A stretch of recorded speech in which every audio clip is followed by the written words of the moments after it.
बिस्मिल्लाहिर्रहमानिर्रहीम। मेरा नाम फैसल है और मैं दुनिया का बदकिस्मत तरीन इंसान खुद को समझता हूँ, क्योंकि जिसने अपनी माँ को ना देखा वो बदकिस्मत ही हो सकता है। और मेरी माँ तो जन्म देते खाल के हकीकी सजा मिली, और बाप मेरी पैदाइश के चंद माह पहले ही दिल का दौरा पड़ने की वजह से दुनिया छोड़ गया। जब सर पे बाप का साया हो और साथ माँ ना हो तो इंसान दुनिया की दू में अकेला खड़ा झुलस जाता और अपने गैर हो जाते हैं। हमसे भी माँ बाप के जाने के बाद ख़ानदान वालों ने कब का मुंह मोड़ लिया था। मेरा आखिरी वाह सहारा सिर्फ मेरा बड़ा भाई था। भाई ने मुझे पाल पोस के बड़ा किया। मेरी पैदाइश के वक्त मेरे भाई की उम्र कोई 10-12 साल थी। न जाने उसने मुझे पालने की खातिर दुनिया में कितने धक्के खाए, गम झेले। मेरी नज़र में भी भाई की वही इज़्ज़त और एहतराम था जो माँ बाप के लिए होना चाहिए, क्योंकि मैंने उनकी जगह इसी रूप में सिर्फ अपने भाई को ही देखा था। घर में कोई औरत ना होने के बावजूद मेरे भाई ने मुझे किसी चीज़ की कमी महसूस नहीं होने दी। वही मुझे दूध पिलाता, मेरे कपड़े धोता, मुझे सुलाता। मैं कुछ बड़ा हुआ तो मुझे पढ़ाने लिखाने की खातिर मेरा भाई मेहनत मजदूरी करता।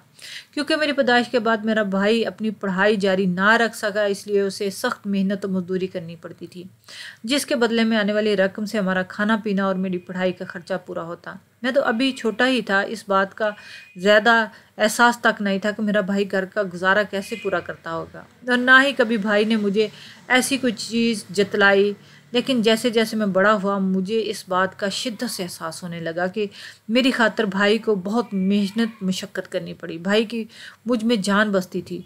मैं भी भाई से इंतहा की मोहब्बत करता। हम दोनों ही भाई एक दूसरे के लिए ऐसे थे, एक पल तक ना गुजारा होता। मेरी उम्र 17 साल की थी जब मुझे यह एहसास शिद्दत से होने लगा कि भाई अकेला मेहनत करता, मुझे भी कुछ करके इस घर का खर्चे में हिस्सा डालना चाहिए। इस घर के खर्चे में क्या था, सिर्फ मेरी ही ज़रूरियात पूरी करना भाई का मकसद था। वो खुद तो जहाँ काम भी करते थे वहाँ ही से खाना खा लेते, मेरी ही खातिर वो लाते और पकाते थे। मैंने एक रोज़ पहली बार जब उनसे अपनी इस ख्वाहिश का इजहार किया कि मैं कुछ कमाना चाहता हूँ, आप मुझे कहीं पे काम दिलवा दें, तो भाई को बहुत बुरा लगा, क्योंकि वो चाहते थे कि मेरा ध्यान मुकम्मल पढ़ाई पर हो और कमाने की फ़िक्र ना करूँ। वो मुझे नौकरी के झंझट और फ़िक्रों में नहीं डालना चाहते थे और ख़ुद ही अकेले मेरी सारी ख्वाहिशात पूरी करना चाहते थे। लेकिन अब मुझे ये एहसास शिद्दत से होने लगा था कि भाई अकेले बहुत उम्र गुजर चुकी है। मेरे लिए उन्होंने अपने बारे में सोचना कब का छोड़ दिया है। मुझे ज़रूरत ज़िंदगी फराम करने के लिए वो अपनी ज़ात को फरामोश कर चुके थे। और अब जब मैं बड़ा हो रहा था तो मुझे एहसास हुआ कि मेरे भाई की तो शादी होनी चाहिए, वो अपना घर बसा ले। उनकी उम्र भी अब ज़्यादा होती जा रही है और उनको किसी ऐसे कंधे की ज़रूरत है जिस पे सर रख के सुकून की नींद सोए। मेरी परवरिश की खातिर उन्होंने न जाने अपनी कितनी नींदें ख़राब की थी। अब मेरा यह फ़र्ज़ बनता है कि मैं उनके आराम और सुकून का ख्याल रखूं। हमारे आगे पीछे वैसे भी कोई बड़ा नहीं था जो इस बात का ख्याल करता। शाम को भाई वापस आए तो मैंने इनसे इस मामले पे बात की, लेकिन उनका भी यही कहना था कि कोई ऐसा रिश्ता नज़र नहीं आता और ना ही कोई ऐसा इंसान जो हमारी बात कहीं पर चला सके। ये बात मैंने ठान ली थी कि मुझे अपने भाई के लिए रिश्ता ढूंढना है। मैं इन दोनों कॉलेज में था और मेरे साथ इस कॉलेज में बहुत सारी लड़कियां पढ़ती थीं। काफ़ी सारे लड़के तो वहाँ पर मेरे दोस्त थे, लेकिन लड़कियों से मेरी बिल्कुल भी नहीं बनती थी और ना ही मैंने कभी बनाने की कोशिश की। मेरे भाई ने मुझे सख्ती से मना किया हुआ था कि किसी लड़की से कॉलेज में ज़्यादा बात नहीं करनी, क्योंकि ज़्यादातर लड़कियां कॉलेज में बड़े घरानों की ही होती हैं और हम गरीब लोग थे। भाई डरते थे कि कहीं कोई मसला ना हो जाए और हम भला कहाँ इन झमेलों से निबट सकते थे। इसलिए मैं खुद भी बहुत एहतियात करता कि ऐसी कोई भी बात ना हो जिसकी वजह से मुझे या मेरे भाई को मुश्किल का सामना करना पड़े। मेरा दोस्त नुमान अक्सर मुझ पर हंसते हुए कहता, मैं बिल्कुल लड़कियों की तरह शर्माता और घबराता हूँ, बल्कि मेरी सारी आदत ही ऐसी लड़कियों जैसी लगती है। अब मैं इसे कहा क्या बताता, जिनके माँ बाप मर जाते हैं ना, वो लड़का हो या लड़की बहुत फूंक फूंक कर कदम रखते हैं और बहुत एहतियात से जीना पड़ता है, क्योंकि कदम कदम पर मुश्किलात इन्हें गले से लगाने को बेताब होती हैं। एक दिन मैं अपने दोस्त नुमान के साथ कॉलेज के ग्राउंड में बैठा हुआ था। जब दो लड़कियां पास से गुजरी तो उनमें से एक ने मेरी जानब देखते हुए अपनी दोस्त को कुछ बोला, तो उसकी दोस्त ने मुड़कर मेरी तरफ देखा और पूछने लगी, यही है ना फैसल? मुझे बहुत तज्जुब हुआ कि बोला वो दोनों मेरे बारे में क्या बात कर रही थी। मैं तो उनको जानता भी नहीं था, फिर वो एक दूसरे से क्यों मेरे मतलब बात कर रही थी। मुझे इन दोनों का मेरी तरफ इशारा करना बहुत बुरा लगा और मैं भी घबरा गया था, क्योंकि लड़कियों का हज़ार मामलात होते हैं और इन मामलात में बंदा फंसता भी बुरा है। इसलिए मैंने उन दोनों को इग्नोर किया और नुमान के साथ बातों में मसरूफ़ हो गया। मैं ज़्यादातर मामलात में पढ़ना पसंद नहीं करता था और अपने दोस्त की तरफ मतवज्जो करके बैठ गया। अगले दिन फिर से वो लड़कियां मेरे पास से गुजरी तो मैंने नोट किया कि वो ही दोनों लड़कियां आपस में मेरी तरफ देख देख के बातें करती। मैं इंसान था, मुझे तजस्सुस हुआ कि आखिर ऐसी कौन सी बात है जो लड़कियां मेरे बारे में ही करती हैं। इसलिए मुझसे रहा ना गया और मैंने इन दोनों लड़कियों से दो टोक बात करने का फैसला कर लिया।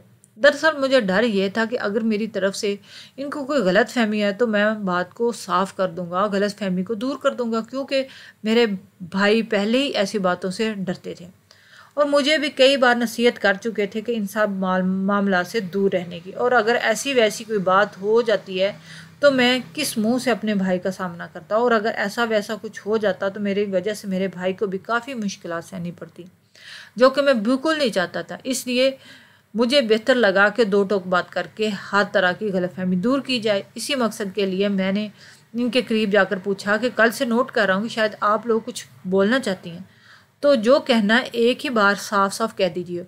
अगर नहीं बताना चाहती तो प्लीज़ आप दोनों मेरी तरफ देख के हंसना और बातें करना बंद कीजिए, क्योंकि चाहे मैं मर्द हूँ लेकिन मुझे इस तरह की इशारेबाजी बिल्कुल भी पसंद नहीं। अब मेरी और अपनी दोनों की इज़्ज़त का ख्याल कीजिए और मुझे देखकर हंसें और ना ही मेरे मतलब बात कीजिए। बात बिगड़ेगी तो बहुत आगे जाएगी और हम दोनों की बदनामी होगी। इनके नाम तो पहले से मैं जानता था, एक का नाम नाइला और दूसरा का नाम सिद्रा था और दोनों ही मेरी सीनियर थी। मैंने अपनी तरफ से बात क्लियर करना और इन्हें समझाना ज़रूरी समझा और समझा भी दिया। मैंने जब ये बात सिद्रा को की तो वो चुप होगी, जबकि सिद्रा के साथ मौजूद उसकी दोस्त नाइला ने कहा कि आप कॉलेज के बाद हमसे 2 मिनट बात कर सकते हैं क्या? हम आपको कुछ बहुत ही ज़रूरी बात बताना चाहते हैं। मैं पहले तो घबरा गया लेकिन अपने दोस्त नमान के कहने पर इन्हें हाँ कह दी। फिर वादे के मुताबिक मैंने कॉलेज के बाद एक बार की तरफ चल पड़ा जहाँ उन दोनों ने मुझे आने का कहा। मेरे दोस्त मेरा साथ था।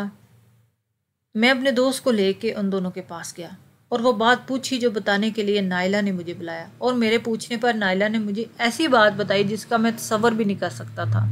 मुझे कुछ कुछ शक तो पहले ही था कि वो दोनों कोई ऐसी बात करने वाली हैं, लेकिन ऐसे बराह रास्त वो कह डालेंगी, मैं नहीं सोचा था।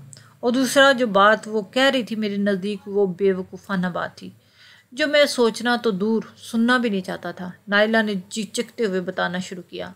वो मुझे कहने लगी कि मेरी दोस्त सिद्रा आपको बेहद पसंद करती है। उसने कई बार आपको यह बात बताना चाहिए लेकिन ना इसकी हिम्मत हो सकी और ना ही आपका कभी इस तरफ ध्यान नहीं किया गया, आप अपने इर्द गिर्द लोगों को समझ सकें।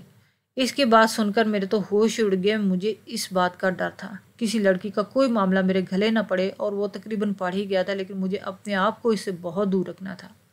मैंने घबराते हुए इसको कहा कि मुझ में या मेरी ज़ात में दिलचस्पी लेने की कोई ज़रूरत नहीं, और आप भी जिस काम के लिए कॉलेज आती हैं ना इसी पे ध्यान दिया करें, और मुझे भी वो काम करने दें जिसके लिए मैं कॉलेज आता हूँ। मैं उम्मीद करूँगा कि आइंदा आप दोनों यूं ही हर जगह मेरी तरफ देकर मुस्कुराती और बातें करती हुई ना पाई जाए, वरना मैं 1 मिनट भी नहीं लगाऊंगा, प्रिंसिपल को आप दोनों की शिकायत कर दूंगा। मैंने इनको खरी खरी सुना दी। वो गुस्से में अपने दोस्त को लेकर वापस आ गया। मैंने एक बार भी पलटकर उन दोनों को नहीं देखा। मेरे इस कदर तेज़ लहजे पर उन दोनों पर क्या गुजरी, क्योंकि अगर मैं इनसे ज़रा सी नरमी से बात करता तो इसको शय मिल जाती और फिर मैं ही हर तरफ से फनसता, क्योंकि ऐसे मौक़ों पर यही किया जाता है कि लड़के ही लड़कियों को बहलाते फसलाते हैं। मैं घर आकर काफ़ी डिस्टर्ब रहा। वो दोनों मेरे हवास पर छाई हुई थी और इस बात की वजह से मैं सो भी नहीं पाया। मेरी तबीयत भी ख़राब हो गई, मेरा दिमाग बहुत डाइवर्ट हो गया था, मेरा किताबों में दिल नहीं लग रहा था। इसलिए मैंने 2 दिन कॉलेज की छुट्टी कर ली और तीसरे दिन भाई के सवेरे सवेरे ही उठा दिया और पूछने लगा कि इतने दिन तक कॉलेज ना जाने की क्या वजह है। तो मैंने सर दर्द का बहाना बनाकर असल बात को छुपा दिया, क्योंकि मैं अपनी तरफ से बात ख़त्म कर चुका था और भाई पहले ही मेरी पढ़ाई के अखराजात और घर के अखराजात की वजह से परेशान रहते थे। इसलिए इनको मज़ीद परेशान करना मुझे ठीक नहीं लगा। भाई ने मुझे कहा कि वो मुझे डॉक्टर के पास ले जाता है, लेकिन मैंने इनकार कर दिया और उसका मुंह हाथ धोकर कॉलेज के लिए तैयार हो गया। नाइला और सिद्रा की बातों से जो घबराहट थकन दिमाग पर गालिब आ गई थी, वो 2 दिन आराम करने पे उतर चुकी थी और अब मैं खुद को पुरसकून महसूस कर रहा था।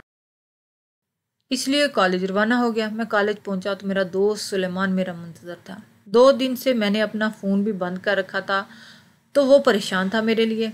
मैं इसे मिला तो उसने एक अजीब सी बात मुझे बताई। मुझे जो सुनकर शौक तो नहीं लगा, लेकिन काफ़ी अजीब लगा। उसने बताया कि जो सिद्रा कल मुझसे पसंदीदगी का इजहार कर रही थी, आज इंग्लिश डिपार्टमेंट के दानिश मुगल के साथ घूमती फिरती हुई पाई जाती थी। सिर्फ 2 दिन में इसके लिए मेरे लिए मोहब्बत उड़न छू होगी, और यही हकीकत थी आजकल की मोहब्बत की। लोग अपनी सहूलियत के लिए लोगों को चुनते और फिर जल्दी तरजीहात बदल लेते हैं। भाई शायद इसीलिए मुझे हमेशा लड़कियों से दूर दूर रहने की तलकीन करते हैं, और मैंने भी अल्लाह का शुक्र अदा किया कि सिद्रा के हारे पसंदीदगी के जवाब में बटर का जज्बाती नहीं हो गया। वो काफ़ी खूबसूरत थी, उसे देखकर कोई भी अपनी मोहब्बत हो सकती थी, लेकिन मैंने अपनी आंखों पर अपने भाई की नसीहत की पट्टी बांध रखी थी, इसलिए मुझे इसकी मोहब्बत नहीं दिखी, और अच्छा ही हुआ कि नहीं दिखी। वो जो 2 दिन में जज्बात को भूल जाते हैं, इनसे मोहब्बत होनी ही नहीं चाहिए। मुझे 2 दिन टेंशन देकर मज़े से पीछे 2 दिन से दानिश मुगल के साथ घूम फिर रही है। मैंने नुमान को कहा कि मिट्टी डाले, अब सिदरा वाले किसी पर और किसी से भी जिक्र ना करे, ख़ास कर मेरे भाई तक तो ये बात पहुँचे ही ना। बिला वजह भाई परेशान हो जाएंगे। मुझे वो मेरे लिए हर वक्त हो जाया करते थे। इन दोनों मेरी ज़िंदगी के 2 ही मकसद थे, एक दिल लगा के पढ़ना और दूसरा भाई के लिए कोई अच्छी सी लड़की देकर इनकी शादी करवा देना। भाई भी मेरी फिक्र से आज़ाद हो जाए, अपनी ज़िंदगी जिए, अपना घर बसाएं और खुश रहा करें। लेकिन मुझे कोई ऐसी लड़की मिल नहीं रही थी जो हमारे मकान को घर बना देती। मुझसे जब कुछ ना बन सका तो मैंने मोहल्ले के रिश्ते करवाने वाली आंटी को भाई के लिए रिश्ता ढूंढने का कहा, लेकिन उनके दिखाए हुए रिश्ते हमारे मेयार से बहुत ऊपर थे। वो बहुत अमीर अमीर घरानों की लड़कियों के रिश्ते दिखाती, जहाँ रिश्ता जोड़ का ना होता, हमारी औकात से बाहर होता। एक रिश्ता तो ऐसा लाई कि करोड़पति बाप की इकलौती बेटी और हुस्न का शाहकार थी। लड़की और इसके बाप दोनों ने भाई को पसंद भी कर लिया, लेकिन भाई ने इनकार कर दिया। इनके इनकार की 2 वजूहत थी। एक तो वो सादा से बंदे थे और अपने जैसे ही लोगों से अपने लिए बीवी लाना चाहते थे जो सारी ज़िंदगी इनके साथ निभाती, हालात जैसे भी हों साथ रहती। भाई अमीरों से रिश्तेदारी जोड़ने का शौक़ नहीं रखते थे, क्योंकि इन्हें लगता था कि अमीर रिश्तों को जोड़ना नहीं जानते। इनकार की दूसरी वजह, इस करोड़पति बेटी इसके बाप ने शर्त रखी थी कि शादी के बाद भाई इनके साथ घर दामाद बनकर रहेगा, क्योंकि उनकी एक ही बेटी है और वो खुद इसे दूर नहीं करना चाहते। लेकिन साथ ही उन्होंने एक और शर्त रख दी, भाई को अकेले ही इनके साथ जाना होगा। भाई के साथ वो मुझे रखने से इनकार कर चुके थे। मेरे भाई को तो मेरे बगैर सांस भी नहीं आती। वो चाहते थे कि भाई मुझे छोड़कर इनके साथ चले जाएं। भाई ने इन सब साफ इनकार कर दिया और मुझे भी मना कर दिया कि मैं इनके लिए कोई रिश्ता ना देखूं। उनका कहना था कि जब किस्मत में लिखी होगी तो हो जाएगी शादी। वैसे तो मैं भाई की हर बात मानता, लेकिन मैं भाई की ये बात नहीं मान सकता था। मैंने इनको मना करने के बावजूद अपनी तलाश जारी रखी, और ढूंढने से खुदा भी मिल जाता, इसलिए मुझे यकीन था कि मुझे एक अच्छी लड़की भाभी के रूप में मिल जाएगी। मैं इन दिनों इसी काम में लगा हुआ था, और इस दिन मैं कॉलेज के गार्डन में बैठा मोबाइल पर रिश्ते करवाने वाली आंटियों की भेजी गई लड़कियों की तस्वीरें देख रहा था, जब मुझे अपने अक्कम में एक नस्वानी आवाज़ सुनाई दी। मैंने मोबाइल से नज़र हटाकर पीछे देखा तो नाइला खड़ी थी। इसी ने मुझे मुखातब किया। मैंने सवालिया अंदाज में इसकी तरफ देखा कि वह क्या कहना चाहती है, तो उसने मुझसे बैठने की कहा और बात करने की इजाज़त मांगी। मैंने कहा बैठ जाओ, तो वो मेरे सामने ही घास पर बैठ गई। वो काफ़ी कन्फ्यूज़ और शर्मिंदा सी लग रही थी, और मुसलसल अपनी उंगलियों को चटखाए जा रही थी। मैंने उकता कर इसकी तरफ देखा और उसे कहा कि जो कहना है जल्दी से कहो, मुझे जाना है कहीं। तो वो कहने लगी, मैं आपसे बहुत ज़्यादा शर्मिंदा हूँ फैसल। दरअसल मैंने इसी सेमेस्टर कॉलेज को ज्वाइन किया है। इससे पहले मैं दूसरे शहर होती थी, और अब अब्बा की पोस्टिंग हुई है तो हम यहाँ आ गए, और मैंने भी दूसरे शहर के कॉलेज से माइग्रेशन ली है और यहाँ एडमिशन लिया। मुझे ज्वाइन किए हुए सिर्फ 2 माह है, और सिद्रा मेरी दोस्ती पीछे 1 माह से है। वो जिस तरह आपको देखती है, आपकी बातें करती है, आपके ख्वाब देखती है, आपके लिए आहें भरती, तो मुझे लगा वो आपसे मोहब्बत करती है। मुझे नहीं पता था कि इसकी फितरत आज़ाद परिंदे जैसी है। आज यहाँ तो कल वहाँ। इस कॉलेज में मेरी इकलौती दोस्त थी, और दोस्त का काम आना दूसरे दोस्त का फ़र्ज़ है, इसलिए मैंने इसके दिल की बात आप तक पहुँचाई। ये यकीनन आपको बहुत ज़्यादा बुरी लगी, और मैं इस पे बहुत ज़्यादा शर्मिंदा हूँ। मैं काफ़ी दिन से आपसे माफ़ी मांगने की कोशिश कर रही थी, लेकिन मुझ में हिम्मत ही पैदा नहीं हो रही थी आपसे बात करने की। जिस तरह आपने उस दिन डांटा था, तो मेरी सारी हिम्मत तो पहले ही ख़त्म हो चुकी थी। आज बहुत हिम्मत करके आई हूँ आपसे बात करने और माफ़ी मांगने। प्लीज़, मैं बहुत शर्मिंदा हूँ, मुझे माफ़ कर दीजिए। मुझे नाइला काफ़ी अच्छी और साफ़ दिल की लड़की लगी। वो अपनी दोस्त की वजह से इतना ज़्यादा शर्मिंदा होकर बोलती, मुझे शर्मिंदा कर रही थी। मैंने मुस्कुराकर इसकी तरफ देखा ताकि उसका एतमाद बहाल होकर। मैंने कहा, किसी बात का माइंड नहीं किया मैंने। लिहाजा वो ज़्यादा मत सोचे और फिर भी इसे माफ़ी दरकार है तो मैंने इसे माफ़ कर दिया। वो सुनकर बच्चों की तरह खुश हो गई और मुझे अपने साथ काफ़ी पीने की ऑफ़र की। पहले तो मैंने सोचा कि इनकार कर दूँ, लेकिन फिर उसके मासूम चेहरे पर छाई खुशी को देखकर मैं इनकार ना कर सका और उसके साथ काफ़ी पीने की हामी भर ली। और फिर आने वाले कुछ दिनों में हमारी सच्ची सी बात हाय हेलो तक पहुंच गई और फिर हेलो हाय से हम दोस्त और फिर बहुत अच्छे दोस्त बन गए। हम बहुत ही कम अरसे में एक दूसरे को काफ़ी ज़्यादा समझने लगे और अपने दुख सुख बिला झिझक एक दूसरे से शेयर करने लगे। नायला खूबसूरत होने के साथ साथ एक बेहद सुलझी हुई लड़की थी और इसमें वो तमाम खूबियाँ मौजूद थी जो एक मकान को घर बनाने वाली काफ़ी होती हैं। हमारे मकान को एक औरत की ज़रूरत थी और वो ज़रूरत सिर्फ़ और सिर्फ नायला ही पूरी कर सकती थी। मुझे नायला में एक बेहतरीन दोस्त होने के साथ साथ अपने लिए बेहतरीन भाभी और भाई के लिए बेहतरीन बीवी भी नज़र आ रही थी। मैंने नायला को भी अपनी परेशानी के मुतल्लिक बताया कि मैं अपने भाई के लिए किस कदर परेशान हूँ, जिसने अपनी सारी ज़िंदगी मेरे नाम कर दी और ख़ुद खुशियों से मुंह मोड़ रखा है। नायला मुझे तसल्ली देती और मेरा हौसला बढ़ाती थी तो मेरा भी हौसला बढ़ता और मैंने सोचा कि अब नायला से शादी की बात कर लेनी चाहिए। मैंने एक दिन नायला से पूछा, मैं इसके घर रिश्ता बेचना चाहता हूँ तो क्या बेच सकता हूँ? नायला ने कहा कि इससे तो कोई इतराज़ नहीं, लेकिन इसकी फैमिली बहुत कंजर्वेटिव है। वो लोग इस बात को नहीं मानेंगे कि कॉलेज से एक लड़के ने, जो कि इनकी बेटी का दोस्त भी है, रिश्ता भेज दिया। नायला की बात भी ठीक थी, मुझे कुछ और सोचना चाहिए और मैंने एक प्लान सोचा। मैंने भाई से बात करने के बाद रिश्ता कराने वाली आंटी से बात की और फिर इन्हीं के तवस्सुत से नायला के घर भाई का रिश्ता लेकर गया। नायला की फैमिली कंजर्वेटिव सही, लेकिन काफ़ी खुश अखलाक और मेहमान नवाज थी। उन्होंने हमारी खूब आवभगत की और सोचने के लिए वक्त मांगा और फिर थोड़ी छानबीन के बाद उन्होंने रिश्ते के लिए हाँ कर दी। शादी भाई की हो रही थी और खुश मैं था क्योंकि मेरी बेस्ट फ्रेंड मेरी भाभी बनकर हमारे घर आने वाली थी, यानी कि मेरी ज़िंदगी बहुत अच्छी गुजरने वाली। दोनों तरफ खूब ज़ोर शोर से शादी की तैयारियां और शॉपिंग हो रही थी। फिर भला आखिर वो दिन आ गया जब नायला सुर्ख जोड़े में रुखसत होकर हमारे घर आई। मैंने इस दिन खूब भंगड़ा डाला और खुलकर खुशी मनाई। सो कर शादी के हंगामे ख़त्म हो गए थे और ज़िंदगी नॉर्मल रूटीन की तरफ आ गई थी, लेकिन एक बहुत बदलाव भी आया था। मेरे लिए वो बदलाव काफ़ी तकलीफ दे और हैरत अंगेज़ था। वो बदलाव नायला में आया था। वो नायला जब मुझ पर जान छिड़कती थी, अब मुझसे कतराती कतराती सी रहने लगी। पहले जो हम घंटों बात करते थे, अब फॉर्मल बात होने लगी थी। मुझे तो लगा नायला के आने से घर में रौनक दौड़ जाएगी और ज़िंदगी खूबसूरत हो जाएगी, लेकिन ऐसा कुछ भी नहीं हुआ। नायला पहले मेरी बेस्ट फ्रेंड थी तो मेरा बेइंतहा ख्याल रखती, लेकिन जब से वो मेरी भाभी बनी, इसको मेरी कोई परवाह नहीं थी। मैं तो उसे भाभी बनाकर लाया था, भाभी जो माँ जैसी होती है, और मुझे लगा वो दोस्ती में जितना प्यार मुझसे करती है तो मेरी माँ यानी कि भाभी बनकर इससे ज़्यादा करेगी। लेकिन नायला के लिए मेरी हर उम्मीद पानी का बुलबुला बन गई। लेकिन फिर अचानक से उसमें एक और बदलाव आया।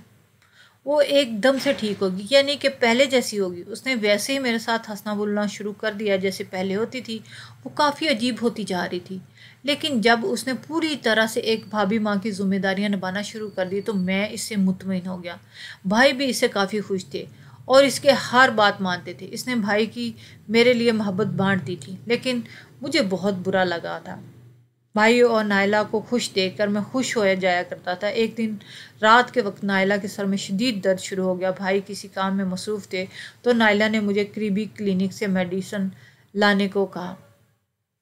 मैं दवाई लेकर लौटा, किचन से गिलास में पानी लेकर गया, नायला को दवाई देने लगा। मुझे एहसास था कि वो कितना ज़्यादा थक जाती, लेकिन जैसे ही मैंने उसे दवाई देनी चाहिए तो उसने एक अजीब सा काम किया। उसने मेरा हाथ पकड़ा और ऊंची ऊंची चलाना शुरू कर दिया। ये सब करते हुए उसने अपना दुपट्टा उतार कर मेरे कदमों में फेंक दिया और रोने लगी। भाई इसके बात सुनकर कमरे में दौड़े चले आए। भाई को देखकर नायला भागकर इसके पीछे छुप गया और रोने लगी। मैं नासमझी से इस सारी कार्रवाई को देख रहा था कि हुआ क्या है, और मुझे भाई के ज़ोरदार थप्पड़ ने समझा दिया कि हुआ क्या है और नायला क्या करना चाहती थी और क्या कर चुकी है। उसने मुझ पर तोहमत लगा दी और मुझे मेरे ही भाई की नज़रों में गिरा दिया। उसने भाई से कहा कि मैं इसे ज़बरदस्ती दवाई खिलाने की कोशिश कर रहा था। जब मैंने भाई से कहा कि वो दवाई सिर्फ सर दर्द की दवाई है जो नायला ने खुद ही मंगवाई है, लेकिन फिर मेरे सर पर आसमान टूटा जब भाई ने इस दवाई को चेक किया तो वो सर दर्द की नहीं बल्कि नशा आवर दवाई थी। नायला ने पूरी प्लानिंग के साथ ये काम किया और ऐसे ही किया कि मेरा अपना ही भाई मुझे खून ख्वार नज़रों से देख रहा था। मैंने भाई को ये सच बताने की कोशिश की, लेकिन उन्होंने मेरी एक ना सुनी और मेरे मुंह पर मुक्कों से नीलो नील करके मुझे धकेल कर घर से निकाल दिया। मैं भाई के मिन्नतें करता रह गया, लेकिन भाई ने अपने घर के दरवाजे मुझ पर हमेशा के लिए बंद कर दिए। वो भाई मुझे देखकर जीता था, वो अब मुझे देखना नहीं चाह रहा था। तो क़यामत से बढ़कर मेरे लिए क़यामत थी। मैं घर से निकला तो सड़क पर बैठ गया। मेरे पास कोई ऐसा ठिकाना न था जहाँ मैं जाता। मैंने फ़ोन करके नुमान को बुलाया, उसे सारी बात बताई। मेरी तरह उसे भी यकीन नहीं आ रहा था कि नायला ऐसी साजिशी भी हो सकती है। वो ऐसा तो नहीं कर सकती, इसने ये सब क्या तो क्यों किया, ये बात भी समझ में नहीं आ रहा था। मुझे इससे बहुत नफ़रत हो गई थी। नुमान मुझे अपने साथ अपने फ्लैट ले गया। मैं बहुत तकलीफ़ में था। मोहब्बत करने वाले भाई की नफ़रत नहीं सह सकता था, लेकिन भाई मेरी शक्ल भी नहीं देखना चाहता था। यूं ही बहुत सारे दिन गुजर गए और 2 साल बीत के सुनने में आया कि भाई के यहाँ 2 जुड़वा बच्चे पैदा हुए। सुनकर मैं खुश हुआ, लेकिन मैं उनसे मिल नहीं सका। दिन ऐसे ही गुजर रहे थे कि नायला एक दिन मुझसे मिलने आई और मेरे पाँव पकड़कर मुझसे माफ़ी मांगने लगी। वो बहुत ज़्यादा रो रही थी और शर्मिंदा भी थी। और जब मैंने इससे इस घटिया हरकत की वजह पूछी तो उसने जो बताई वो सुनकर मेरी जान निकल गई कि मेरा कसूर भी क्या था। उसने बताया कि जब मैंने रिश्ता भेजने की बात की तो नहीं बताया था कि मैं अपने भाई के लिए रिश्ता भेजना चाहता हूँ। वो समझी थी कि मैं अपने लिए इसका हाथ मांगना चाहता हूँ, और जब रिश्ता वगैरह पक्का हो गया तो तब ही इसे पता नहीं चला कि उसकी शादी मुझसे नहीं हो रही, क्योंकि इसके घर का माहौल काफ़ी सख्त और ऐसी बातें नहीं होती थी। लेकिन निकाह के वक्त उसे पता चल गया, तब वो इनकार भी नहीं कर सकती थी, और इसी वक्त से उसे मुझ पर गुस्सा था, और इतना शदीद गुस्सा कि इसने प्लानिंग करके मुझे जलील करके घर से निकलवा दिया। लेकिन अब भाई को सब पता चल गया। उन्होंने बच्चे छीन कर नायला को घर से निकाल दिया। नायला बहुत शर्मिंदा थी और रो रही थी। वो बच्चों और मेरे भाई के बगैर नहीं रह सकती थी। इसे भाई से मोहब्बत हो गई थी। वो अपने किए पे पछता रही थी। अगर वो पछता रही थी तो लाजम था कि इसे माफ़ कर दिया जाए। इसके साथ अनजाने में जो भी हुआ मेरी वजह से हुआ, और अब जब भाई की नज़रों में मैं सुरखरू हो चुका तो क्या बदला लेना या दिल में बुग़्ज़ रखना। मैंने नायला को माफ़ कर दिया और भाई के पास चला गया, और मुझे देख के बहुत खुश हुआ, मुझसे माफ़ी मांगने लगा। मैं शर्त रख दी कि वो नायला को माफ़ कर दे और मैं भी उनको माफ़ कर दूँगा। और फिर थोड़े देर बाद वो नायला को घर वापस